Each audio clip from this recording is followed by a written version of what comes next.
Stop wasting time searching for games. Here is how to set up a VPN on your smart TV to bypass blackouts on ESPN Plus in just 3 easy steps. Blackouts happen because of regional broadcasting rights.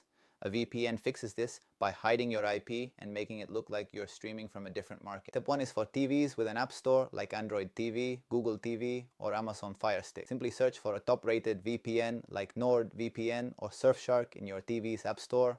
Install the app, log in, and connect to a US server outside of your local area. If you have a Samsung or LG TV that doesn't support native VPN apps, you'll use the Smart DNS method. Log into your VPN account on a computer to enable Smart DNS and get your unique addresses.